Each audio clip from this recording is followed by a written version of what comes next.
Bienvenue sur Poker Builder. Aujourd'hui, on parle d'un concept simple, mais qui peut littéralement sauver ton win rate. A-game, B-game, C-game. L'idée est claire, tu ne joues pas toujours au même niveau. Et si tu apprends à identifier ton niveau de jeu en temps réel, tu vas prendre de meilleures décisions, éviter des sessions catastrophiques et progresser plus vite. Plan de l'épisode. 1. Définir A-game, B-game et C-game. 2. Reconnaître les signaux de chaque niveau. 3. Appliquer une règle simple en session. Et je te donnerai un exemple concret, plus un mini-exercice à faire après chaque session.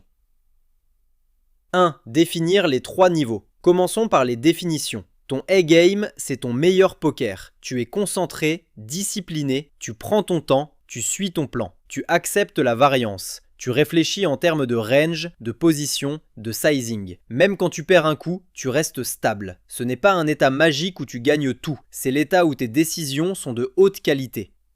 Ton B-game, c'est un poker correct, mais en mode pilote automatique. Tu joues comme d'habitude, sans trop d'énergie mentale. Tes décisions ne sont pas forcément mauvaises, mais elles sont moins précises. Tu rates des détails, un profil qui change, une dynamique de table, un sizing qui raconte une histoire. Tu peux encore être gagnant, mais tu laisses de l'argent sur la table, et surtout, tu te rapproches doucement du C-game sans t'en rendre compte. Ton C-game, c'est ton pire poker. Là, on retrouve le tilt, la fatigue, l'impatience, les erreurs grossières. Tu justifies des calls douteux, tu forces des bluffs, tu refuses de lâcher une main par principe. Tu n'exécutes plus ton plan. Tu joues pour te refaire, pour ne pas te faire marcher dessus ou pour récupérer ce que tu estimes qu'on t'a volé. Et à ce stade, tu n'es plus en train de jouer au poker, tu es en train de gérer tes émotions, sauf que tu les gères mal. 2. Les signaux de chaque niveau. Maintenant, le point clé. Comment repérer ton niveau en temps réel? On va regarder 3 catégories de signaux. La qualité des décisions, le respect du plan et l'état émotionnel. Signaux des games. Côté décision, tu sais expliquer pourquoi tu fais telle action. Tu as une logique. Tu considères les options. Tu n'as pas besoin de sentir le coup, tu construis ton raisonnement. Côté plan, tu respectes tes règles. Tu opens tes mains prévues, tu foldes quand c'est un fold, tu ne te laisses pas aspirer par des spots marginalement excitants. Côté émotion, tu es stable. Tu peux ressentir de la frustration, mais elle ne décide pas à ta place. Tu es dans l'exécution. Signaux de big game. Côté décision, tu joues plus vite. Tu te surprends à cliquer par habitude. Tu simplifies trop. Tu fais des lignes standards sans vérifier si elles sont vraiment adaptées aux joueurs en face. Côté plan, tu commences à le tordre un peu, pas en cassant tout, mais en négociant avec toi-même. Tu te dis « Allez, je défends quand même, c'est pas si grave ». Côté émotion, tu es un peu moins patient. Tu peux te sentir légèrement agacé ou au contraire un peu endormi. L'énergie baisse. Signaux de C-game. Côté décision, tu sais au fond que ce n'est pas bon, mais tu le fais quand même. Tu prends des raccourcis. Tu poursuis des tirages sans cote. Tu transformes des mains moyennes en gros coups sans raison. Tu t'entêtes. Côté plan, il n'existe plus. Tu changes de stratégie en plein milieu sans réfléchir. Tu overbluffes ou tu overcall selon ton tilt. Côté émotion, c'est le marqueur le plus évident. Colère, injustice, revanche, panique, épuisement. Tu peux même te mettre à commenter intérieurement tes adversaires. Il est nul, il chatte. Rien que cette phrase est souvent un indicateur de bascule. Un point important, le C-game ne ressemble pas toujours à une explosion. Parfois c'est silencieux. Tu es juste fatigué, tu n'arrives plus à te concentrer et tu commences à faire des erreurs répétées. C'est du C-game quand même. 3. La règle simple à appliquer. Voici une règle pratique, facile à retenir. Règle numéro 1. Si tu passes en C-game, tu arrêtes. Pas dans 20 minutes, pas après avoir récupéré. Tu arrêtes. Parce que le C-game coûte cher et surtout il t'entraîne dans une spirale. Mauvaise décision, perte, émotion plus forte, décision encore pire. Règle numéro 2. Si tu es en B-game, tu réduis le nombre de tables. Si tu joues 4 tables, passe à 2. Si tu en joues 2, passe à 1. L'objectif est de récupérer de la bande passante mentale. Tu ne cherches pas à te motiver en te forçant.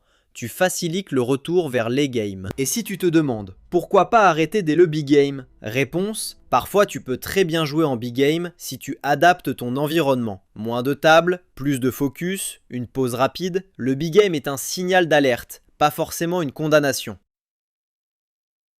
Exemple obligatoire, la glissade A vers B puis C. Imagine un joueur, appelons-le Thomas. Thomas commence sa session en A-game. Il a bien dormi, il s'est fixé un objectif simple, jouer solide, prendre des notes, rester discipliné sur les gros pots. Il lance 2 tables, il observe, il prend le temps. Quand il n'est pas sûr, il choisit une ligne prudente. Ses décisions sont nettes. Après 2 heures, Thomas glisse en big game. Rien de dramatique. Il commence à jouer un peu plus vite. Il check ses mains sans trop réfléchir. Il rate une info. Un joueur à sa droite 3 bêtes beaucoup plus qu'avant. Il continue quand même à ouvrir des mains marginales, comme d'habitude. Il n'est pas en tilt, mais il est moins précis. Il se dit « ça va, je gère ». Sauf qu'il est en autopilote. Puis arrive un bad beat, un gros pot. Thomas part à tapis avec une main très forte, il est largement devant et il perd river. Là, bascule. Il sent une montée d'agacement. Il se dit « c'est n'importe quoi ». Il relance une main moyenne hors de position parce qu'il veut reprendre le contrôle. Il paye un 3-bet un peu trop large. Il bluffe un spot où l'adversaire ne foldera presque jamais. En quelques minutes, il est en 6 games.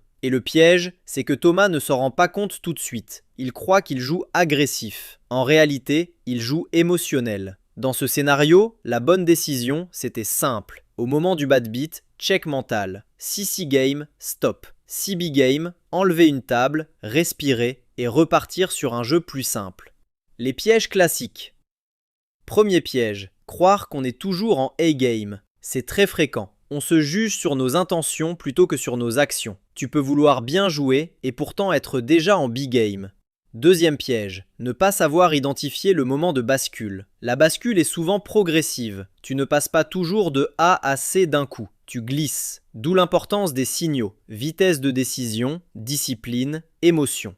Troisième piège, très courant, confondre résultat et qualité. Tu peux s'être en A-game et perdre plusieurs caves. Tu peux s'être en C-game et gagner un flip. Ce n'est pas le résultat qui définit ton niveau, c'est la qualité de tes décisions. Mini-exercice de fin. Je te propose un exercice simple à faire dès ce soir. Après chaque session, note sur 10 ta qualité de jeu. Pas ton résultat, ta qualité. Puis écris en 1 ou 2 phrases « Qu'est-ce qui te fait perdre des points ? Fatigue ?